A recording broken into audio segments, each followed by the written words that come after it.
Okay ವಿದ್ಯಾರ್ಥಿಗಳೇ, ಇದು ನಿಮ್ಮ ಗುರುಧ್ಯಾನ ಅಕಾಡೆಮಿ ಜಿಗಳಿ. ನಾನು ನಿಮ್ಮ MK ಸ್ವಾಮಿ ಸರ್. ನೋಡಿ ವಿದ್ಯಾರ್ಥಿಗಳೇ, ಫೆಬ್ರವರಿ 18ರಂದು ನಡೀತಕ್ಕಂಥ ಮೊರಾರ್ಜಿ ಎಂಟ್ರೆನ್ಸ್ ಎಕ್ಸಾಮ್ಗೆ ಸಂಬಂಧಪಟ್ಟಂತೆ ಮೋಸ್ಟ್ ಇಂಪಾರ್ಟೆಂಟ್ ಆದಂಥ ಒಂದು ವಿಚಾರವನ್ನು ಡಿಸ್ಕಷನ್ ಮಾಡ್ತಿದ್ದೀನಿ. ಏನಪ್ಪ ಅದು ಅಂದರೆ, ನಿಮ್ಮ ಮೊರಾರ್ಜಿ ಎಂಟ್ರೆನ್ಸ್ ಎಕ್ಸಾಮ್ಗೆ ಸಂಬಂಧಪಟ್ಟಂತೆ ನೀವು ಸಕ್ಸಸ್ ಆಗಬೇಕು ಅಂದರೆ ಚೆನ್ನಾಗಿ ಪ್ರಾಕ್ಟೀಸ್ ಮಾಡಬೇಕು. ಆ ಉದ್ದೇಶದಿಂದ ನಾವೇನು ಮಾಡ್ತಿದ್ದೀವಿ, ಗುರುಧ್ಯಾನ ಟಾಪ್ 17 ಮೊರಾರ್ಜಿ ಪ್ರಶ್ನೆ ಪತ್ರಿಕೆಗಳು ಅಂತಂದೇಳಿ 17 ಪ್ರಶ್ನೆ ಪತ್ರಿಕೆಗಳನ್ನು ರಚನೆ ಮಾಡಿದ್ದೀವಿ. ಈ 17 ಪ್ರಶ್ನೆ ಪತ್ರಿಕೆಗಳಲ್ಲಿ ಯಾವ ರೀತಿಯ ಪ್ರಶ್ನೆಗಳದವು, ಯಾವ ರೀತಿಯ ಪ್ರಶ್ನೆಗಳನ್ನು ನೀವು ಪ್ರಾಕ್ಟೀಸ್ ಮಾಡ್ಬೋದು, ಮತ್ತು ಎಕ್ಸಾಮ್ನಲ್ಲಿ ಯಾವ ರೀತಿಯ ಕ್ವಶನ್ಗಳನ್ನು ಕೇಳ್ತಾರೆ, ನೀವು ಯಾವ ರೀತಿಯ ಕ್ವಶನ್ಗಳನ್ನು ಪ್ರಾಕ್ಟೀಸ್ ಮಾಡಿದರೆ 100% ಸಕ್ಸಸ್ ಆಗ್ತೀರಾ ಅಂತಂದೇಳಿ ಈ ಕ್ವಶನ್ ಪೇಪರ್ನಲ್ಲಿ ಈ 17 ಪ್ರಶ್ನೆ ಪತ್ರಿಕೆಗಳಲ್ಲಿ ನಾವು ಕ್ವಶನ್ಗಳನ್ನು ಕೊಟ್ಟಿದ್ದೀವಿ. ಅವು ಯಾವ ರೀತಿಯ ಕ್ವಶನ್ಗಳು ಅದವು, 17 ಪ್ರಶ್ನೆ ಪತ್ರಿಕೆಗಳಲ್ಲಿ ಯಾವ ರೀತಿಯ ಕ್ವಶನ್ಗಳು ಅದವು ಅನ್ನೋದನ್ನು ಒಂದಿಷ್ಟು ಡಿಸ್ಕಷನ್ ಮಾಡ್ತಾ ಹೋಗ್ತೀನಿ, ನೋಡ್ತಾ ಹೋಗಿ. ಕ್ವಶನ್ ಪೇಪರ್ 1 ಈ 17 ಪ್ರಶ್ನೆ ಪತ್ರಿಕೆಗಳು ಈ ರೀತಿ ಅದವು. ಈ ರೀತಿ ಬುಕ್ಲೆಟ್ ಇರುತ್ತೆ. ಈ ಬುಕ್ಲೆಟಲ್ಲಿ ಈ ರೀತಿ ಟ್ಯಾಗ್ ಮಾಡಿರ್ತಕ್ಕಂಥ ಬುಕ್ಲೆಟಲ್ಲಿ 17 ಪ್ರಶ್ನೆ ಪತ್ರಿಕೆಗಳಿರ್ತವೆ. ಮತ್ತು OMR ಶೀಟ್ ಸಪ್ರೇಟ್ ಇರುತ್ತೆ, ಮತ್ತು ಕೀ ಆನ್ಸರ್ ಸಪ್ರೇಟ್ ಇರುತ್ತೆ. ಈ ಪ್ರಶ್ನೆ ಪತ್ರಿಕೆ ನಿಮಗೆ ಬೇಕು ಅಂದರೆ, ಈ ಪ್ರಶ್ನೆ ಪತ್ರಿಕೆಗಳು ನಿಮಗೆ ಬೇಕಪ್ಪ ಅಂದರೆ ನೀವೇನು ಮಾಡಿ ಅಂದರೆ 9008585436 ಈ ನಂಬರ್ಗೆ ಕಾಲ್ ಮಾಡಿದರೆ ಡೀಟೇಲ್ಸನ್ನು ಕೊಡ್ತಾರೆ. ನಿಮ್ಮ ಅಡ್ರೆಸ್ಸಿಗೆ ಪೋಸ್ಟ್ ಅಥವಾ ಕೊರಿಯರ್ ಮುಖಾಂತರ ಈ ಒಂದು ಬುಕ್ಲೆಟನ್ನು 17 ಪ್ರಶ್ನೆ ಪತ್ರಿಕೆಗಳಿರ್ತಕ್ಕಂಥ ಈ ಬುಕ್ಲೆಟನ್ನು ವಿತ್ OMR ಶೀಟ್ ಮತ್ತು ಕೀ ಆನ್ಸರ್ ಸಮೇತ ನಿಮ್ಗೆ ಕಳಿಸ್ಕೊಡಲಾಗುತ್ತೆ. ಈ ನಂಬರ್ಗೆ ನೀವು ಕಾಲ್ ಮಾಡಿ ಡೀಟೇಲ್ಸನ್ನು ತೊಗೋಬೋದು. ಈ 17 ಪ್ರಶ್ನೆ ಪತ್ರಿಕೆಯಲ್ಲಿ ಯಾವ ರೀತಿಯ ಕ್ವಶನ್ಗಳು ಅದವು ಅನ್ನೋದನ್ನು ನೋಡ್ತಾ ಹೋಗಿ. ಯಾವ ರೀತಿ ನಿಮಗೆ ಯೂಸ್ ಆಗುತ್ತೆ ಇದು, ಫಸ್ಟ್ ಪೇಜ್ ನಿಮ್ಮ ಎಕ್ಸಾಮಲ್ಲಿ ಯಾವ ರೀತಿ ಕ್ವಶನ್ ಪೇಪರ್ ಇರುತ್ತೋ ಅದೇ ರೀತಿಯ ಕ್ವಶನ್ ಪೇಪರ್ಗಳನ್ನು ನಾವು ಕೊಡ್ತೇವೆ ನಿಮಗೆ. ಫಸ್ಟ್ ಪೇಜ್ ನಿಮಗೆ ಎಕ್ಸಾಮ್ಗೆ ಸಂಬಂಧಪಟ್ಟಂಥ ಸೂಚನೆಗಳನ್ನು ನೀಡಿರ್ತಾರೆ. ಆ ಫಸ್ಟ್ ಪೇಜ್ ಈ ರೀತಿ ಇರುತ್ತೆ. ಈ ರೀತಿಯಾಗಿ ಇಲ್ಲಿ ಕ್ರಮ ಸಂಖ್ಯೆ ಇರುತ್ತೆ, ಆ ಕ್ವಶನ್ ಪೇಪರ್ನ ಕ್ರಮ ಸಂಖ್ಯೆ. ಇಲ್ಲಿ ಪ್ರಶ್ನೆ ಪತ್ರಿಕೆಯ ವರ್ಷನ್ ಕೋಡ್ ಇರುತ್ತೆ, ವರ್ಷನ್ ಕೋಡ್ಗಳು ಚೇಂಜ್ ಇರ್ತವೆ.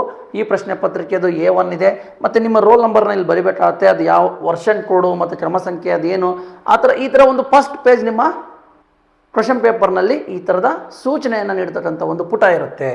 ನೆಕ್ಸ್ಟ್ ಕ್ವಶನ್ಗಳನ್ನು ನೋಡಿ, ನಾವು ರಚನೆ ಮಾಡಿರ್ತಕ್ಕಂಥ ಕ್ವಶನ್ಗಳು ನಿಮ್ಮ ಎಕ್ಸಾಮ್ಗೆ ಯಾವ ರೀತಿ ಯೂಸ್ಫುಲ್ ಆಗಿರ್ತವೆ ಅಂತ. ಕ್ವಶನ್ ನಂಬರ್ 1 ಕನ್ನಡಕ್ಕೆ ಸಂಬಂಧಪಟ್ಟಂಥ ಕ್ವಶನ್ ಇದು. ಮಂದಿರ ಷಷ್ಠಿ ಆದರೆ ಮಂದಿರದಲ್ಲಿ ಡ್ಯಾಶ್, ಇದು ವಿಭಕ್ತಿ ಪ್ರತ್ಯಯಕ್ಕೆ ಸಂಬಂಧಪಟ್ಟಂಥ ಒಂದು ಕ್ವಶನ್ ಇದು. ಮಂದಿರ ಈ ಒಂದು ಪದದಲ್ಲಿ ಷಷ್ಠಿ ವಿಭಕ್ತಿ ಪ್ರತ್ಯಯ ಬಳಕೆ ಆಗಿದ್ದರೆ ಮಂದಿರದಲ್ಲಿ ಇದರಲ್ಲಿ ಬಳಕೆ ಆಗಿರ್ತಕ್ಕಂಥ ವಿಭಕ್ತಿ ಪ್ರತ್ಯಯ ಯಾವುದು, ಯಾವ ಒಂದು ವಿಭಕ್ತಿಯ ಪ್ರತ್ಯಯ ಬಳಕೆ ಆಗಿದೆ ಅಂತ ಕೇಳ್ತಿದ್ರೆ ಮಂದಿರದಲ್ಲಿ ಅಲ್ಲಿ ಅಂತಕ್ಕಂಥ ಪ್ರತ್ಯಯ ಬಳಕೆ ಆಗಿದೆ. ಅಲ್ಲಿ ಅನ್ನುವ ಪ್ರತ್ಯಯ ಯಾವ ವಿಭಕ್ತಿದು ನೋಡಿ. ಆಪ್ಷನ್ ಎ ಪ್ರಥಮ, ಆಪ್ಷನ್ ಬಿ ಸಪ್ತಮಿ, ಆಪ್ಷನ್ ಸಿ ತೃತೀಯ, ಆಪ್ಷನ್ ಡಿ ಪಂಚಮಿ. ಅಲ್ಲಿ ಅಂತಕ್ಕಂಥ ಪ್ರತ್ಯಯ ಅದು ಸಪ್ತಮಿ ವಿಭಕ್ತಿ ಪ್ರತ್ಯಯ. ಸಪ್ತಮಿ ವಿಭಕ್ತಿ ಪ್ರತ್ಯಯದ ಮೇಲೆ ಪ್ರತಿ ವರ್ಷ ಒಂದು ಕ್ವಶನ್ ಇರುತ್ತೆ ವಿದ್ಯಾರ್ಥಿಗಳೇ. ಈ ರೀತಿ ಕ್ವಶನ್ಗಳನ್ನು ಪ್ರಾಕ್ಟೀಸ್ ಮಾಡಬೇಕು. ಓಕೆ, ಮತ್ತೆ ಮುಂದೆ ನೋಡಿ ಕ್ವಶನ್ ನಂಬರ್ 3 ನೋಡಿ. ಮಾದರಿಯಂತೆ ವಿರುದ್ಧಾರ್ಥಕ ಪದ ಗುರುತಿಸಿ. ವಿರುದ್ಧಾರ್ಥಕ ಪದ, ಸಮಾನಾರ್ಥಕ ಪದ, ಈ ಥರದ ಪದಗಳ ಮೇಲೆ ಅಂದರೆ ವಿರುದ್ಧಾರ್ಥಕ ಪದ, ನಾಮಪದದ ಮೇಲೆ ಖಂಡಿತ ಒಂದು ಕ್ವಶನ್ ಬಂದಿರುತ್ತೆ ನಿಮಗೆ. ಮಾದರಿಯಂತೆ ವಿರುದ್ಧಾರ್ಥಕ ಪದ ಗುರುತಿಸಿ. ಮೂಡು ಅಂದರೆ ಮುಳುಗು ಅದರ ವಿರುದ್ಧ ಪದ. ಹಾಗಾದರೆ ಅರಳು ಅಂದರೆ ಅದರ ವಿರುದ್ಧ ಪದ ಏನಾಗಿರುತ್ತೆ? ಅರಳು. ಆಪ್ಷನ್ ಎ ಮರಳು, ಆಪ್ಷನ್ ಬಿ ಮುದುಡು, ಆಪ್ಷನ್ ಸಿ ಚಿಗುರು, ಆಪ್ಷನ್ ಡಿ ನೆರಳು. ಅರಳು ಅಂದರೆ ಹೂವು ಅರಳಿತು. ಹೂವು ಅರಳಿತು ಅಂದರೆ ಅರಳೋದು, ಹೂವು ಅರಳೋದು. ಅದರ ವಿರುದ್ಧ ಪದ ಮುದುಡು. ಆಪ್ಷನ್ ಬಿ ರೈಟ್ ಆನ್ಸರ್, ಮುದುಡು. ಈ ರೀತಿಯ ಪ್ರಶ್ನೆಗಳನ್ನು ಪ್ರಾಕ್ಟೀಸ್ ಮಾಡಬೇಕು ನೀವು ಎಕ್ಸಾಮ್ನಲ್ಲಿ ಸೆಲೆಕ್ಟ್ ಆಗಬೇಕು ಅಂದರೆ. ಹಾಗಾಗಿ ನಾವು 17 ಪ್ರಶ್ನೆ ಪತ್ರಿಕೆಗಳು ಅಂದರೆ 1700 ಪ್ರಶ್ನೆಗಳನ್ನು ಒಳಗೊಂಡಿರ್ತಕ್ಕಂಥ ಮೋಸ್ಟ್ ಇಂಪಾರ್ಟೆಂಟ್ ಆಗಿರ್ತಕ್ಕಂಥ ಈ ರೀತಿಯ 17 ಪ್ರಶ್ನೆ ಪತ್ರಿಕೆಗಳ ಬುಕ್ಲೆಟನ್ನು ನಾವು ರೆಡಿ ಮಾಡಿದ್ದೀವಿ. ತುಂಬ ಯೂಸ್ಫುಲ್ ಆಗಿರುತ್ತೆ ನಿಮ್ಮ ಎಕ್ಸಾಮ್ಗೆ. ಬೇಕಾದವರು ಆ ನಂಬರ್ಗೆ ಕಾಂಟ್ಯಾಕ್ಟ್ ಮಾಡಿ. ಮತ್ತೆ ನೋಡಿ ಕ್ವಶನ್ಗಳು ಯಾವ ರೀತಿ ಇರ್ತವೆ ಅಂತ ನೋಡಿ. ಸಂಧಿಗೆ ಸಂಬಂಧಪಟ್ಟಂಥ ಒಂದು ಪ್ರಶ್ನೆ ಇದ್ದೇ ಇರುತ್ತೆ. ಕ್ವಶನ್ ನಂಬರ್ 9 ಅಬ್ಸರ್ವ್ ಮಾಡಿ. ಹುಲ್ಲುಗಾವಲು ಇದು ಯಾವ ಸಂಧಿ? ಹುಲ್ಲುಗಾವಲು ಇದು ಯಾವ ಸಂಧಿ? ಇಲ್ಲಿ ಹುಲ್ಲುಗಾವಲು ಅಂತಕ್ಕಂಥ ಪದದಲ್ಲಿ ನೋಡಿ, ಹುಲ್ಲು ಪ್ಲಸ್ ಕಾವಲು ಈ ಎರಡೂ ಪದಗಳು ಸೇರಿ ಹುಲ್ಲು ಡಾವುಲು ಆಯಿತು. ಇಲ್ಲಿ ನೋಡಿ ಟ ಅಂತಕ್ಕಂಥ ಅಕ್ಷರದ ಬದಲಾಗಿ ಡಾ ಅಂತಕ್ಕಂಥ ಅಕ್ಷರ ಬಂದಿದೆ. ಕ ಅಂತಕ್ಕಂಥ ಅಕ್ಷರದ ಬದಲಾಗಿ ಡಾ ಅಂತಕ್ಕಂಥ ಅಕ್ಷರ ಬಂದಿದೆ. ಹಾಗಾಗಿ ಇಲ್ಲಿ ಆದೇಶ ಸಂಧಿ ಇದು ಕಕಾರಕ್ಕೆ ಗಕಾರ ಆದೇಶವಾಗಿ ಬರುವುದು, ಕತಪಗಳಿಗೆ ಗದಬಗಳು ಆದೇಶವಾಗಿ ಬರುವುದು. ಈ ರೀತಿ ಕಂಪ್ಲೀಟ್ ಆಗಿ ನೀವು ಕಾನ್ಸೆಪ್ಟನ್ನು ಅರ್ಥ ಮಾಡ್ಕೊಂಡಿರ್ಬೇಕು. ಈ ಥರ ನೀವು ಪ್ರಾಕ್ಟೀಸ್ ಮಾಡಬೇಕಂದ್ರೆ ಕಂಪ್ಲೀಟ್ ಆಗಿ ನೀವು ಈ ಥರದ ಕ್ವಶನ್ಗಳನ್ನು ಪ್ರಾಕ್ಟೀಸ್ ಮಾಡಬೇಕು ಅಂದರೆ ನಮ್ಮದು ಗುರುಧ್ಯಾನ ಅಕಾಡೆಮಿ ಆ್ಯಪಲ್ಲಿ ನೋಡಿ ಮೋಸ್ಟ್ ಇಂಪಾರ್ಟೆಂಟ್ ಆದಂತಹ ಏನಿದೆ ಕೋರ್ಸ್ ಇದೆ. ಓಕೆ, ಆ ಕೋರ್ಸನ್ನು ನೀವು ತಗೋಬೋದು. ನೋಡಿ ಮೋಸ್ಟ್ ಇಂಪಾರ್ಟೆಂಟ್ ಆದಂಥ ಮೊರಾರ್ಜಿ ಸ್ಕೋರ್ ಪ್ಲಸ್ ಅಂತಕ್ಕಂಥ ಒಂದು ಕೋರ್ಸ್ ಇದೆ. ಇದನ್ನು ನಾವು ನ್ಯೂ ಇಯರ್ ಆಫರ್ಗೋಸ್ಕರ ಏನು ಮಾಡಿದ್ದೇವೆ, ಜಸ್ಟ್ 1099 ರೂಪಾಯಿಗೆ ಈ ಕೋರ್ಸನ್ನು ನೀವು ತೊಗೋಬೋದು. ಈ ಕೋರ್ಸನ್ನು ನೀವು ತೊಗೊಂಡ್ರೆ ಅಂದರೆ ಕಂಪ್ಲೀಟ್ ಡೀಟೇಲ್ಸ್ ಆದಂಥ ಪ್ರತಿಯೊಂದು ವಿಷಯದ ಮೇಲೆ ಪ್ರತಿಯೊಂದು ಕಾನ್ಸೆಪ್ಟಿನ ವಿಡಿಯೋ ಸಿಗುತ್ತೆ. Kannada, English, mathematics, science and social study ಮತ್ತು ಟೆಸ್ಟ್ಗಳು ಇರ್ತವೆ. ಮತ್ತು 17 ಪ್ರಶ್ನೆ ಪತ್ರಿಕೆ ಏನಿದೆ, ಈ 17 ಪ್ರಶ್ನೆ ಪತ್ರಿಕೆಯ ಬುಕ್ಲೆಟನ್ನು ಫ್ರೀ ಆಗಿ ನಿಮ್ಮ ಅಡ್ರೆಸ್ಸಿಗೆ ಕಳಿಸ್ಕೊಡ್ತೀವಿ. ನಿಮಗೆ ಕಂಪ್ಲೀಟ್ ಆದಂಥ ಕ್ಲಾಸ್ ಬೇಕು ಅಂದರೆ ನಮ್ಮ ಗುರುಧ್ಯಾನ ಅಕಾಡೆಮಿ ಜಿಗಳಿ ಆ್ಯಪನ್ನು ಡೌನ್ಲೋಡ್ ಮಾಡ್ಕೊಳ್ಳಿ. ಈ ಕೋರ್ಸನ್ನು ತೊಗೊಳ್ಳಿ, ನಿಮಗೆ ಕಂಪ್ಲೀಟ್ ಆದಂಥ ಕ್ಲಾಸ್ ಸಿಗುತ್ತೆ. ಜಸ್ಟ್ 1099 ರೂಪಾಯಿಗೆ ಈ ಕೋರ್ಸ್ ಸಿಗುತ್ತೆ ನಿಮಗೆ. ಓಕೆ, ಅಂದರೆ ಈ 17 ಪ್ರಶ್ನೆ ಪತ್ರಿಕೆಗಳಲ್ಲಿ ಯಾವ ರೀತಿಯ ಕ್ವಶನ್ಗಳದಾವ ಅಂತ ನೋಡ್ತಾ ಇದ್ದೀವಿ. ನೋಡಿ, ಈ ರೀತಿಯ ಕನ್ನಡಕ್ಕೆ ಸಂಬಂಧಪಟ್ಟಂಥ ಪ್ರಶ್ನೆಗಳು ಈ ರೀತಿ ಇರ್ತವೆ. ನಿಮ್ಮ ಎಕ್ಸಾಮ್ನಲ್ಲಿ ಈ ಥರದ ಪ್ರಶ್ನೆಗಳನ್ನು ನೀವು ಪ್ರಾಕ್ಟೀಸ್ ಮಾಡಬೇಕು. ಓಕೆ, ಇಂಗ್ಲೀಷ್ಗೆ ಸಂಬಂಧಪಟ್ಟಂಥ ಕ್ವಶನ್ಗಳನ್ನು ನೋಡಿ ಯಾವ ರೀತಿ ಇರ್ತವೆ ಅಂತಂದೇಳಿ ಇಲ್ಲಿ ಎಕ್ಸಾಂಪಲ್ ಒಂದು ನೋಡೋದಾದರೆ ಕ್ವಶನ್ ನಂಬರ್ 30, ಈ is a tall boy in the class, the opposite of underlined word is. ನೋಡಿ, ಅಪೋಸಿಟ್ ವರ್ಡ್ ಇದ್ರ ಮೇಲೆ ಒಂದು ಕ್ವಶನ್ ಇದ್ದೇ ಇರುತ್ತೆ, ಶಾರ್ಟ್ ಫಾರ್ಮ್ ಮೇಲೆ ಇರುತ್ತೆ, ನೌನ್ ಮೇಲೆ ಇರುತ್ತೆ, ಪ್ರೊನೌನ್ಸ್ ಮೇಲೆ ಇರುತ್ತೆ. ನಿಮ್ಮ ಏನು ಕನ್ನಡಕ್ಕೆ ಸಂಬಂಧಪಟ್ಟಂತೆ ಹೆಂಗೆ 20 ಪ್ರಶ್ನೆಗಳಲ್ಲಿ 16ರಿಂದ 17 ಗ್ರಾಮರ್ಗೆ ಸಂಬಂಧಪಟ್ಟಂಥ ಪ್ರಶ್ನೆಗಳಿರ್ತವೋ ಅದೇ ರೀತಿ ಇಂಗ್ಲೀಷ್ನಲ್ಲೂ ಸಹ 16ರಿಂದ 17 ಪ್ರಶ್ನೆಗಳು ಗ್ರಾಮರ್ಗೆ ಸಂಬಂಧಪಟ್ಟಂಥ ಪ್ರಶ್ನೆಗಳೇ ಇರ್ತವೋ. ಅವು ಯಾವ ರೀತಿ ಇರ್ತವೋ ಅನ್ನೋದು ನಿಮ್ಗೆ ಗೊತ್ತಾಗಬೇಕು ಅಂದರೆ ನಮ್ಮ ಈ ಕ್ವಶನ್ ಪೇಪರ್ ಏನಿದೆ 17 ಪ್ರಶ್ನೆ ಪತ್ರಿಕೆಗಳು ಇದನ್ನು ತಾಂದು ಪ್ರಾಕ್ಟೀಸ್ ಮಾಡ್ಬೋದು. ಇಲ್ಲ ನಮ್ಮ ಮೊರಾರ್ಜಿ ಸ್ಕೋರ್ ಪ್ಲಸ್ ಈ ಒಂದು ಕೋರ್ಸನ್ನು ತಾಂದರೆ ಕಂಪ್ಲೀಟ್ ಆದಂಥ ಮಾಹಿತಿ ಸಿಗುತ್ತೆ. ನೋಡಿ, ಇಲ್ಲಿ is a tall boy in the class, the opposite of underlined word. ಇಲ್ಲಿ ಅಂಡರ್ಲೈನ್ ಮಾಡಿರ್ತಕ್ಕಂಥ ವರ್ಡಿನ ಅಪೋಸಿಟ್ ವರ್ಡ್ ಏನು? ಟಾಲ್ ಅಂದರೆ ಎತ್ತರ.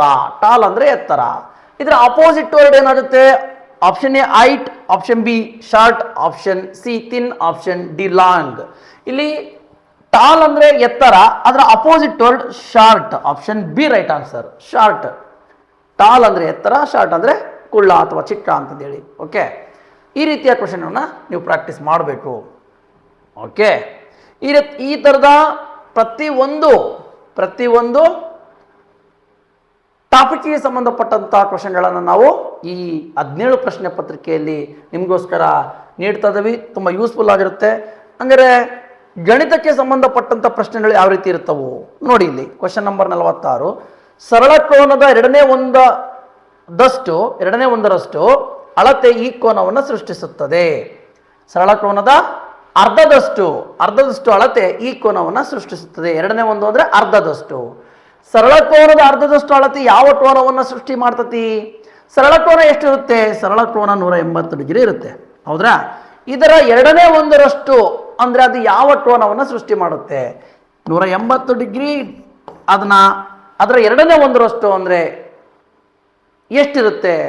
2 1 2 2 9 18 0 0 90 ಡಿಗ್ರಿ. ಅದರ ಎರಡನೇ ಒಂದರಷ್ಟು ಅಂದರೆ ಅದು 90 ಡಿಗ್ರಿ ಇರುತ್ತೆ. ಅದರ ಅರ್ಧದಷ್ಟು ಅಂದರೆ ಅದು 90 ಡಿಗ್ರಿ ಇರುತ್ತೆ. 90 ಡಿಗ್ರಿ ಇರತಕ್ಕಂಥ ಕೋನಗಳು ಏನಾಗಿರ್ತಾವು? ಅವು ಲಂಬ ಕೋನ ಆಗಿರುತ್ತೆ. 90 ಡಿಗ್ರಿ ಇದ್ದರೆ ಅದು ಲಂಬ ಕೋನ ಆಗಿರುತ್ತೆ. ಹಾಗಾಗಿ ಸರಳ ಕೋನದ ಎರಡನೇ ಒಂದರಷ್ಟು ಕೋನ ಯಾವುದನ್ನು ಸೃಷ್ಟಿ ಮಾಡುತ್ತೆ? ಲಂಬ ಕೋನವನ್ನು ಸೃಷ್ಟಿ ಮಾಡುತ್ತೆ. ಈ ಥರದ ಪ್ರಶ್ನೆಗಳನ್ನು ಕೇಳ್ತಾರೆ. ನೋಡಿ, ಇಲ್ಲಿ ಕ್ವಶನನ್ನು ಅಬ್ಸರ್ವ್ ಮಾಡಿ. 49, 1ರಿಂದ 100ರವರೆಗೆ 0 ಎಷ್ಟು ಬಾರಿ ಬರೆಯಲ್ಪಡುತ್ತದೆ? ಕ್ವಶನ್ ಯಾವ ರೀತಿ ಇದೆ ನೋಡಿ. 1ರಿಂದ 100 ಮಟ್ಟ ನೀವು ನಂಬರ್ಸನ್ನು ಬರಿತಾ ಹೋದರೆ ಯಾವ ರೀತಿ 1 2 3 4 ಹಿಂಗೆ 100 ಮಟ್ಟ ನಂಬರ್ ಬರೆದ್ರೆ 0ಯನ್ನು ಎಷ್ಟು ಸಲಿ ಬರಿತೀರಿ ಅಂತ ಕೇಳ್ತಾರೆ. ಎಷ್ಟು ಸಲಿ ಬರಿತೀರಾ ನೋಡಿ. 10 20 30 40 50 60 70 80 90 100. ಇಲ್ಲಿ 0 ಎಲ್ಲ ಕಡೆ 0 ಬಂದಿರ್ತಾನೆ. 1 2 3 4 5 6 7 8 9 10 11 ಸರಿ ಬರಿತೀರಾ. ಸರ್ ಹಿಂಗೆ ಬರೆದು ನೋಡ್ಬೇಕಾ? ಇಲ್ಲ, ಅದಕ್ಕೆ ಡೈರೆಕ್ಟಾಗಿ 1ರಿಂದ 100 ಮಟ್ಟ ಬರ್ತದೆ 0 ಎಷ್ಟು ಸಲ ಬರುತ್ತೆ? 11 ಸಲ ಬರ್ತತಿ. ಅಂದರೆ 1 ಎಷ್ಟು ಸಲ ಬರ್ತತಿ? ಅವಕ್ಕೆಲ್ಲ ಏನಿದೆ ಅಂದರೆ ಶಾರ್ಟ್ ಟ್ರಿಕ್ಸ್ಗಳು ಇರ್ತವೆ. ಡೈರೆಕ್ಟಾಗಿ ಕ್ವಶನ್ನ ಓದ್ಕೊಂಡು ಡೈರೆಕ್ಟ್ ಆನ್ಸರ್ ಮಾಡೋದು ಈ ಥರದ ಕ್ವಶನ್ನ. ಅದನ್ನು ನೀವು ಪ್ರಾಕ್ಟೀಸ್ ಮಾಡಿರಬೇಕು. ಇಲ್ಲಿ 0ಯನ್ನು 1ರಿಂದ 100 ಮಟ್ಟ ನಾವು ನಂಬರ್ಸ್ ಬರೆದಾಗ 0ಯನ್ನು 11 ಬಾರಿ ಬರಿತೀವಿ. Option C right answer. Option C right answer. ಈ ಥರದ ಕ್ವಶನ್ಗಳು ನಿಮ್ಮ ಎಕ್ಸಾಮ್ ಬರ್ತವೋ. ಕ್ವಶನನ್ನು ಯಾವ ರೀತಿ ಕೇಳ್ತಾರೆ ಅನ್ನೋದು ಗೊತ್ತಿರಬೇಕು ನಿಮಗೆ. ಎಲ್ಲರೂ ಚೆನ್ನಾಗಿ ಓದ್ತೀರಾ, ಎಲ್ಲರೂ ಚೆನ್ನಾಗಿ ಪ್ರಾಕ್ಟೀಸ್ ಮಾಡ್ತೀರಾ, ಬಟ್ ಕ್ವಶನ್ ಯಾವ ರೀತಿ ಬರ್ತಾವ ಅನ್ನೋದು ನಿಮ್ಗೆ ಗೊತ್ತಿರಲ್ಲ. ಹಾಗಾಗಿ ನೀವು ಈ ಥರದ ಕ್ವಶನ್ ಪೇಪರ್ಗಳನ್ನು ನೀವು ತಗೊಂಡು ಪ್ರಾಕ್ಟೀಸ್ ಮಾಡಿದ್ರೆ ತುಂಬ ಯೂಸ್ಫುಲ್ ಆಗಿರುತ್ತೆ. ಓಕೆ, ನೆಕ್ಸ್ಟ್ ನೋಡಿ, ಇಲ್ಲಿ ಕ್ವಶನ್ ನಂಬರ್ 50 ನೋಡಿ.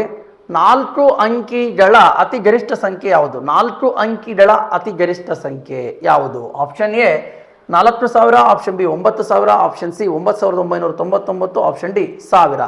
4 ಅಂಕಿಗಳ ಅತಿ ಗರಿಷ್ಠ ಸಂಖ್ಯೆ ಅಂದರೆ 4 9 ಬರೀಬೇಕು ಅಂತಂದು ಹೇಳಿದ್ದೆ ನಾನು ಕ್ಲಾಸಲ್ಲಿ. ಕೇಳಿದರೆ 4 9, 4 ಅಂಕಿಗಳ ಅತಿ ದೊಡ್ಡ ಸಂಖ್ಯೆ 4 9 ಅಂದರೆ 9,999. Option C right answer. 4 ಅಂಕಿಗಳ ಅತಿ ಗರಿಷ್ಠ ಅಂದರೆ ದೊಡ್ಡ ಸಂಖ್ಯೆ, ಅತಿ ಗರಿಷ್ಠ ಅಂದರೆ ದೊಡ್ಡ ಸಂಖ್ಯೆ. 4 ಅಂಕಿಗಳ ಅತಿ ಗರಿಷ್ಠ ಸಂಖ್ಯೆ 9,999. Option C right answer. ಈ ರೀತಿಯ ಪ್ರಶ್ನೆಗಳನ್ನು ಕೇಳ್ತಾರೆ ವಿದ್ಯಾರ್ಥಿಗಳೇ. ಹಾಗಾಗಿ ಚೆನ್ನಾಗಿ ಪ್ರಾಕ್ಟೀಸ್ ಮಾಡಬೇಕು. ಮತ್ತು ಸೈನ್ಸಿಗೆ ಸಂಬಂಧಪಟ್ಟಂಥ ಕ್ವಶನ್ ನೋಡೋದಾದರೆ ನೀವು ನೋಡಿ, 62ನೇ ಕ್ವಶನ್ ಸೈನ್ಸಿಗೆ ಸಂಬಂಧಪಟ್ಟಂಥ ಕ್ವಶನ್. ಈ ರೀತಿಯ ಕ್ವಶನ್ಗಳನ್ನು ನಾವು ಎಕ್ಸಾಮ್ಗೆ ಬರ್ತಕ್ಕಂಥ ಕ್ವಶನ್ಗಳನ್ನು ಮತ್ತು ನಿಮಗೆ ಯೂಸ್ಫುಲ್ ಆಗ್ತಕ್ಕಂಥ ಕ್ವಶನ್ಗಳನ್ನು ಈ ಒಂದು 17 ಪ್ರಶ್ನೆ ಪತ್ರಿಕೆಗಳು, ಗುರುಜ್ಞಾನ ಟಾಪ್ 17 ಪ್ರಶ್ನೆ ಪತ್ರಿಕೆಗಳು ಮೊರಾರ್ಜಿ ಪ್ರಶ್ನೆ ಪತ್ರಿಕೆಯಲ್ಲಿ ನೀಡ್ತಾ ಇದ್ದೀವಿ. ಪ್ರಾಕ್ಟೀಸ್ ಮಾಡಿ ಚೆನ್ನಾಗಿ. ಈ ಸಸ್ಯಜನ್ಯ ನಾರಿನಿಂದ ಅಗ್ಗವನ್ನು ತಯಾರಿಸುತ್ತಾರೆ. ಈ ಕೆಳಗಿನ ಯಾವ ಒಂದು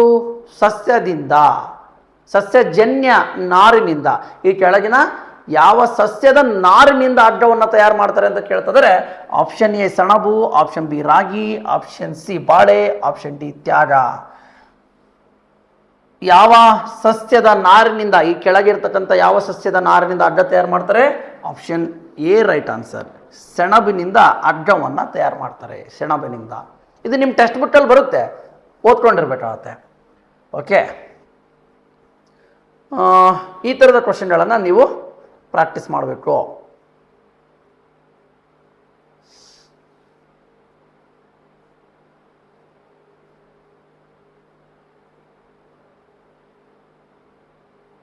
ನೋಡಿ, ಕ್ವಶನ್ ನಂಬರ್ 73.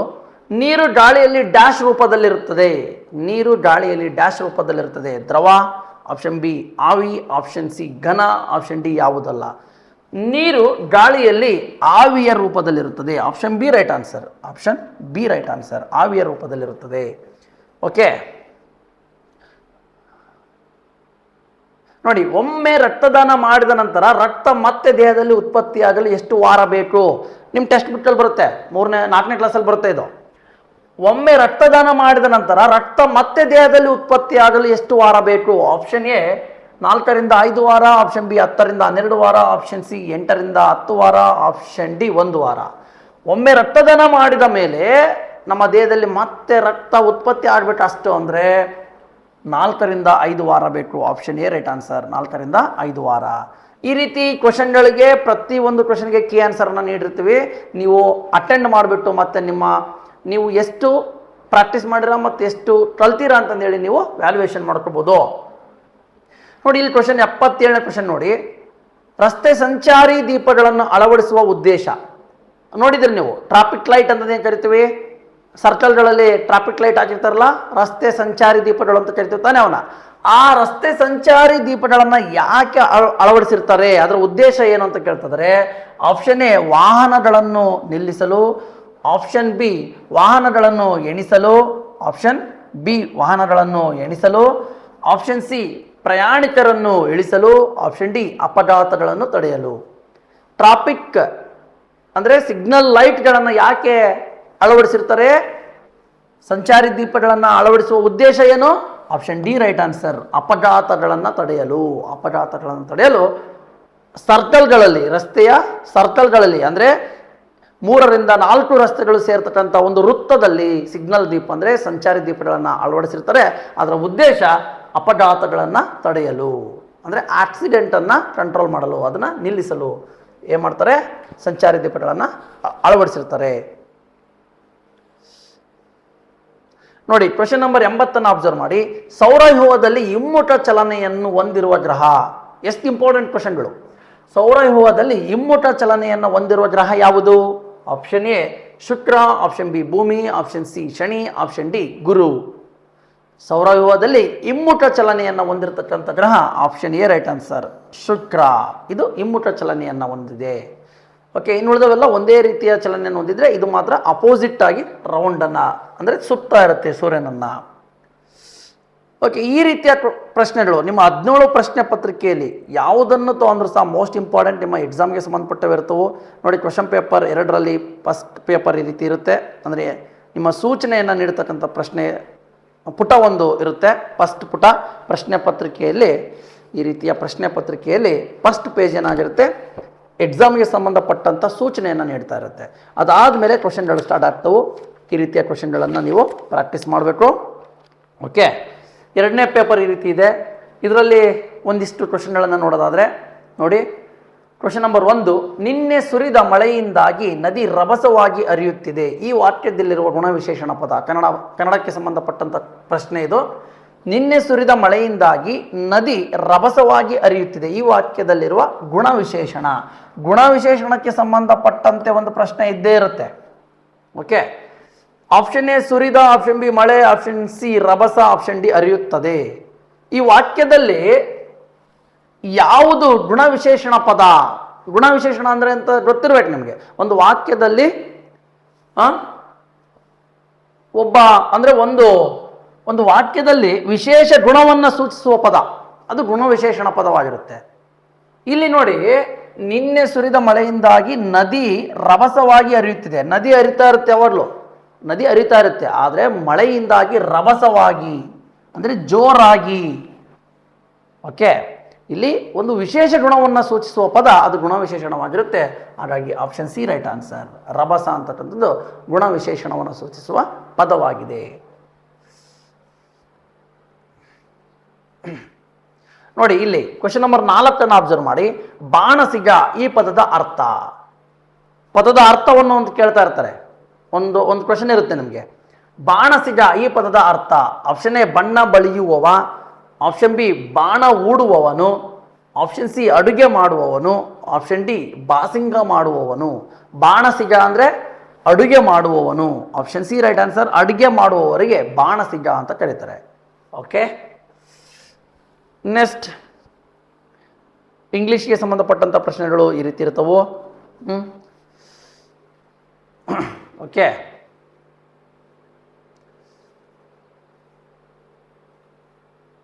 ನೋಡಿ, ಈ ರೀತಿಯ ಪ್ರಶ್ನೆಗಳನ್ನು ಇಂಗ್ಲೀಷಲ್ಲಿ ಕೇಳ್ತಾರೆ.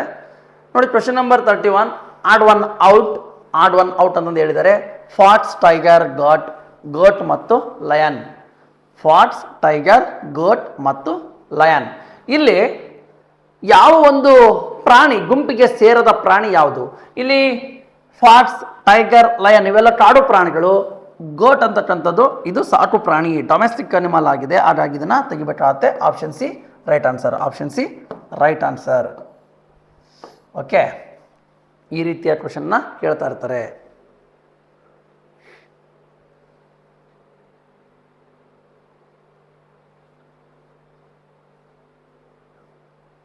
ಓಕೆ, ಕ್ವೆಶ್ಚನ್ ನಂಬರ್ 32 ನೋಡಿ. ನಿಮ್ಮ ಎಕ್ಸಾಮ್ ಇಂಗ್ಲೀಷ್ಗೆ ಸಂಬಂಧಪಟ್ಟಂಥ ಒಂದು ಪ್ರಶ್ನೆ ನಿಮ್ಮ ಎಕ್ಸಾಮ್ನಲ್ಲಿ ಈ ಥರದ ಪ್ರಶ್ನೆನ ಕೇಳ್ತಾ ಇರ್ತಾರೆ. What kind of a boy was the business man's son in the prose dignity of labour?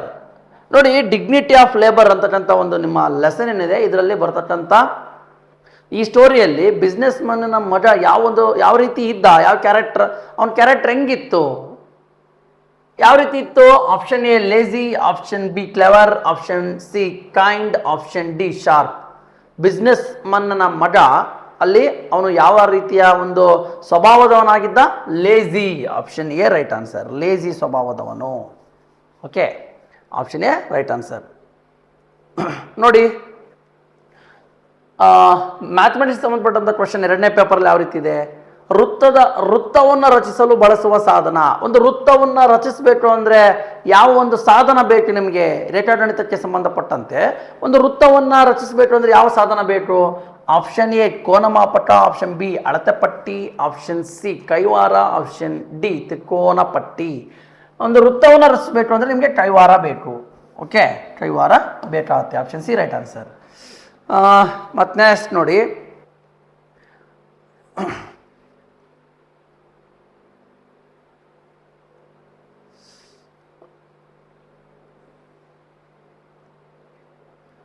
ಇನ್ನು ಸೈನ್ಸಿಗೆ ಸಂಬಂಧಪಟ್ಟಂಥ ಕ್ವಶನ್ ನೋಡೋದಾದರೆ ಕ್ವಶನ್ ಪೇಪರ್ 2ರಲ್ಲಿ ಬಂದಿರತಕ್ಕಂಥ ಒಂದು ಕ್ವಶನ್ನು ನೋಡೋದಾದರೆ ಎರೆಹುಳುವಿನ ಉಸಿರಾಟದ ಅಂಗ ಯಾವುದು? ಎರೆಹುಳುವಿನ ಉಸಿರಾಟದ ಅಂಗ ಯಾವುದು? ಆಪ್ಷನ್ ಎ ಮೂಗು, ಆಪ್ಷನ್ ಬಿ ನಾಲಿಗೆ, ಆಪ್ಷನ್ ಸಿ ಚರ್ಮ, ಆಪ್ಷನ್ ಡಿ ಕಿವಿರು. ಎರೆಹುಳುವಿನ ಉಸಿರಾಟದ ಅಂಗ ಆಪ್ಷನ್ ಸಿ ರೈಟ್ ಆನ್ಸರ್, ಚರ್ಮ. ಚರ್ಮ ಅಂದರೆ ಕಿವಿರು ಇದು ಮೀನಿನ ಉಸಿರಾಟದ ಅಂಗ. ಇನ್ನು ನಾಲಿಗೆಗೆ ಸಂಬಂಧಪಟ್ಟಂತೆ ಒಂದು ಇಂಪಾರ್ಟೆಂಟ್ ಆದಂಥ ಒಂದು ಮಾಹಿತಿ ಇದೆ. ಏನಪ್ಪ ಅಂದರೆ ಹಾವಿನಲ್ಲಿ ವಾಸನೆ ಗ್ರಹಿಸುವ ಅಂಗ ಯಾವುದಪ್ಪ ಅಂದರೆ ನಾಲಿಗೆ. ಹಾವಿನಲ್ಲಿ ವಾಸನೆಯನ್ನು ಗ್ರಹಿಸುವ ಅಂಗ ಯಾವುದು ಅಂತ ಕೇಳಿದರೆ ನಾಲಿಗೆ ಆಗಿರುತ್ತೆ. ಇಲ್ಲಿ ಎರೆಹುಳುವಿನ ಉಸಿರಾಟದ ಅಂಗ ಚರ್ಮ. ಓಕೆ, ಈ ರೀತಿಯಾಗಿ ನೀವು ನಮ್ಮ 17 ಪ್ರಶ್ನೆ ಪತ್ರಿಕೆಗಳಲ್ಲಿ ಈ ರೀತಿಯ ಕ್ವಶನ್ಗಳನ್ನು ನೀವು ಪ್ರಾಕ್ಟೀಸ್ ಮಾಡ್ಬೋದು ವಿದ್ಯಾರ್ಥಿಗಳೇ. ನೋಡಿ, ನಿಮಗೆ ಈ ರೀತಿಯ ಪ್ರಶ್ನೆ ಪತ್ರಿಕೆಗಳು ನಮ್ಮ ಅಪ್ಲಿಕೇಶನಲ್ಲಿ ನಿಮಗೆ ನಮ್ಮ ಆ್ಯಪಲ್ಲಿ ನಿಮಗೆ ಈ 17 ಪ್ರಶ್ನೆ ಪತ್ರಿಕೆಗಳು ಜಸ್ಟ್ 133 ರೂಪಾಯಿಗೆ ಸಿಗುತ್ತೆ.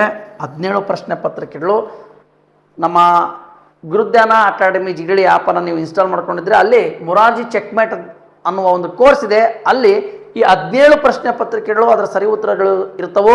ನಿಮ್ಮ ಎಕ್ಸಾಮ್ ಲಾಸ್ಟ್ ಡೇಟ್ವರೆಗೂ ಸಹ ಅದನ್ನು ಎಷ್ಟು ಬಾರಿ ಬೇಕಾದ್ರೆ ನೀವು ಪ್ರಾಕ್ಟೀಸ್ ಮಾಡ್ಬೋದು. ಓಕೆನಾ? ಮೊರಾರ್ಜಿ ಚೆಕ್ಮೇಟ್ ಅಂತಕ್ಕಂಥ ಕೋರ್ಸನ್ನು ನೀವು ತೊಗೊಂಡ್ರೆ 17 ಪ್ರಶ್ನೆ ಪತ್ರಿಕೆಗಳು 133 ರೂಪಾಯಿಗೆ ಸಿಗ್ತವು. ಓಕೆ, ನೋಡಿ, ಮತ್ತೆ ಕ್ವಶನನ್ನು ಅಬ್ಸರ್ವ್ ಮಾಡಿ ಯಾವ ರೀತಿಯ ಕ್ವಶನ್ಗಳನ್ನು ನೀವು ಕೇಳ್ಬೋದು ನೋಡ್ಬೋದು ಅಂದರೆ ಉಲ್ಕೆಗಳು ಇವು ಯಾವ ರೀತಿಯ ಒಂದು ಆಕಾಶಕಾಯಗಳು? ಉಲ್ಕೆಗಳು ನಕ್ಷತ್ರಗಳು, ಗ್ರಹಗಳು, ದ್ರವ್ಯದ ಚೂರುಗಳು, ಉಪಗ್ರಹಗಳು. ಓಕೆ, ಸೌರಮಂಡಲದಲ್ಲಿ ಉಲ್ಕೆಗಳು ದ್ರವ್ಯದ ಚೂರುಗಳು. ಆಪ್ಷನ್ ಸಿ ರೈಟ್ ಆನ್ಸರ್, ದ್ರವ್ಯದ ಚೂರುಗಳಾಗಿದ್ದವು. ಸೌರಮಂಡಲದಲ್ಲಿ ಉಲ್ಕೆಗಳು ದ್ರವ್ಯದ ಚೂರುಗಳಾಗಿದ್ದವು. Option C right answer.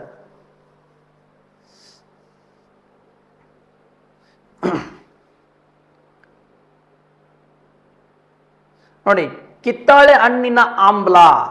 ಕಿತ್ತಾಳೆ ಹಣ್ಣಿನಲ್ಲಿ ಯಾವ ಆಮ್ಲ ಇರುತ್ತೆ? ಆಪ್ಷನ್ ಎ ಅಕ್ಸಲಿಕ್ ಆಮ್ಲ, ಆಪ್ಷನ್ ಬಿ ಸಿಟ್ರಿಕ್ ಆಮ್ಲ, ಆಪ್ಷನ್ ಸಿ ಟಾಟರಿಕ್ ಆಮ್ಲ, ಆಪ್ಷನ್ ಡಿ ಎಸ್ಕರ್ಬಿಕ್ ಆಮ್ಲ. ಕಿತ್ತಾಳೆ ಹಣ್ಣಿನಲ್ಲಿ ಸಿಟ್ರಿಕ್ ಆಮ್ಲ ಇರುತ್ತೆ. Option B right answer. ಈ ರೀತಿಯ ಪ್ರಶ್ನೆಗಳನ್ನು ವಿದ್ಯಾರ್ಥಿಗಳೇ ನಿಮ್ಮ ಎಕ್ಸಾಮ್ನಲ್ಲಿ ಕೇಳ್ತಾ ಇರ್ತಾರೆ. ನೀವು ಈ ರೀತಿಯ ಕ್ವಶನ್ಗಳನ್ನು ಪ್ರಾಕ್ಟೀಸ್ ಮಾಡಿದರೆ ಮಾತ್ರ ನೀವು ಎಕ್ಸಾಮ್ನಲ್ಲಿ ಔಟ್ ಆಫ್ ಮಾರ್ಕ್ಸನ್ನು ತಗೊಂಡು ಸೆಲೆಕ್ಟ್ ಆಗ್ಬೋದು. ಓಕೆ, ನೋಡಿದ್ರಲ್ಲ, ಈ ರೀತಿಯ 17 ಪ್ರಶ್ನೆ ಪತ್ರಿಕೆಗಳು ಮೋಸ್ಟ್ ಇಂಪಾರ್ಟೆಂಟ್ ಆದಂಥ ಪ್ರಶ್ನೆಗಳನ್ನು ಒಳಗೊಂಡಿರ್ತಕ್ಕಂಥ 17 ಪ್ರಶ್ನೆ ಪತ್ರಿಕೆಗಳು. ನಮ್ಮ ಮ್ಯಾಥ್ಸಿಗೆ ಸಂಬಂಧಪಟ್ಟಂತೆ ನೋಡಿ, ವೃತ್ತದ ಮೇಲೆ ಒಂದು ಕ್ವಶನ್ ಇದ್ದೇ ಇರುತ್ತೆ. ವೃತ್ತದ ಮೇಲೆ ಅಲ್ಲಿ ನೋಡಿ, ಇಲ್ಲಿ ಕ್ವಶನನ್ನು ನೋಡಿ, ವೃತ್ತದಲ್ಲಿ ಇದು ಕ್ವಶನ್ ಪೇಪರ್ 3ನೇ ಕ್ವಶನ್ ಪೇಪರ್ ಇರಬೇಕು. ವೃತ್ತದಲ್ಲಿ ಕ್ರಮವಾಗಿ ತ್ರಿಜ್ಯ ಮತ್ತು ಜ ಯಾವುದು ಅಂತ ಕೇಳ್ತಿದ್ರೆ, ಈ ವೃತ್ತದಲ್ಲಿ ತ್ರಿಜ್ಯ ಮತ್ತು ಜಾವನ್ನ ಗುರುತಿಸಿ ಅಂತ ಹೇಳ್ತಿದ್ರೆ. ನೋಡಿ, ತ್ರಿಜ್ಯ ಅಂದ್ರೆ ಏನಂತ ಗೊತ್ತಿರಬೇಕು. ವೃತ್ತದ ಕೇಂದ್ರ ಬಿಂದುವಿನಿಂದ ವೃತ್ತದ ಪರದಿಗೆ ಎಳೆಯಲ್ಪಟ್ಟ ರೇಖೆ ಅದು ತ್ರಿಜ್ಯ ಆಗಿರುತ್ತೆ. ಇಲ್ಲಿ ವೃತ್ತದ ಕೇಂದ್ರದಿಂದ ವೃತ್ತದ ಪರದಿಗೆ ಎಳೆಯಲ್ಪಟ್ಟ ರೇಖೆ ಅದು OB ಆಗಿದೆ, OB. ಮತ್ತೆ ಜ ಅಂದರೆ ವೃತ್ತದ ಪರದಿಯ ಒಂದು ಬಿಂದುವಿನಿಂದ ಮತ್ತೊಂದು ಬಿಂದುವಿಗೆ. ಓಕೆ, ವೃತ್ತದ ಪರದಿ ಏನಿದೆ, ಈ ವೃತ್ತದ ಪರದಿಯ ಒಂದು ಬಿಂದುವಿನಿಂದ ಮತ್ತೊಂದು ಬಿಂದುವಿಗೆ ಎಳೆಯಲ್ಪಟ್ಟಂತ ರೇಖೆ ವೃತ್ತದ ಕೇಂದ್ರವನ್ನ ಸಂಧಿಸಿಲ್ಲ ಅಂದ್ರೆ ವೃತ್ತದ ಕೇಂದ್ರದ ಮುಖಾಂತರ ಹಾದು ಹೋಗಿಲ್ಲ ಅಂದ್ರೆ, ವೃತ್ತದ ಪರದಿಯ ಒಂದು ಬಿಂದುವಿನಿಂದ ಮತ್ತೊಂದು ಬಿಂದುವಿಗೆ ಎಳೆಯಲ್ಪಟ್ಟಂತ ಈ ತರದ ರೇಖೆ ಅದು ವೃತ್ತದ ಕೇಂದ್ರವನ್ನ ಸಂಧಿಸಿಲ್ಲ ಅಂದ್ರೆ, ಅದರ ಮುಖಾಂತರ ಹೋಗಿಲ್ಲ, ಅದು ಟಚ್ ಆಗಿಲ್ಲ ಅಂದ್ರೆ ಅದು ಜ ಆಗಿರುತ್ತೆ. ಹಾಗಾಗಿ ಇಲ್ಲಿ ತ್ರಿಜ್ಯ ಅಂದ್ರೆ OB ಅಂದ್ರೆ OB, ಈ ರೇಖೆ ತ್ರಿಜ್ಯವಾಗಿದೆ. ಜ ಅಂದ್ರೆ ಈ ರೇಖೆ ಅದು MN. ಹಾಗಾಗಿ ಆಪ್ಷನ್ ಸಿ ರೈಟ್ ಆನ್ಸರ್. ಇದ್ರ ಮೇಲೆ ಒಂದು ಕ್ವಶನ್ ಇದ್ದೇ ಇರುತ್ತೆ. ನಿಮ್ಗೆ ಕಂಪ್ಲೀಟ್ ಆದಂಥ ಈ ರೀತಿ ಮಾಹಿತಿ ಬೇಕು ಅಂದರೆ, ಕಾನ್ಸೆಪ್ಟನ್ನು ಅರ್ಥ ಮಾಡ್ಕೊಳ್ಬೇಕು ಅಂದರೆ ಮುರಾರ್ಜಿ ಸ್ಕೋರ್ ಪ್ಲಸ್ ಏನಿದೆ ಅದನ್ನು ಆ ಒಂದು ಕೋರ್ಸನ್ನು ನೀವು ತೊಗೊಂಡ್ರೆ ಈ ಥರದ ಡೀಟೇಲ್ ಆದಂಥ ಕ್ಲಾಸಸ್ಗಳು ನಿಮಗೆ ಸಿಗ್ತವು. ಓಕೆ, ನೋಡಿ ಇಲ್ಲಿ ಕ್ವಶನ್ ನಂಬರ್ 58. ಮೊದಲ 10 ಬೆಸ ಸಂಖ್ಯೆಗಳ ಮೊತ್ತ ಎಷ್ಟು? ಮೊದಲ 10 ಬೆಸ ಸಂಖ್ಯೆಗಳ ಮೊತ್ತ ಎಷ್ಟು ಅಂದರೆ ನೀವು 1, 3, 5 ಇನ್ನು ಬರ್ತಂದು ಕೂಡತಕ್ಕಂಥ ಅವಶ್ಯಕತೆ ಇಲ್ಲ. ಮೊದಲ 10 ಬೆಸ ಸಂಖ್ಯೆಗಳ ಮೊತ್ತ ನಡಿಬೇಕು ಅಂದರೆ ಸೂತ್ರ n × n. ಮೊದಲ 10 ಬೆಸ ಸಂಖ್ಯೆಗಳು. ಓಕೆ, ಎಷ್ಟು? ಮೊದಲ 10 ಬೆಸ ಸಂಖ್ಯೆಗಳು ಕೇಳ್ತಾ ಇರ್ತಾನೆ. ಹಾಗಾಗಿ 10 × 10 10 100.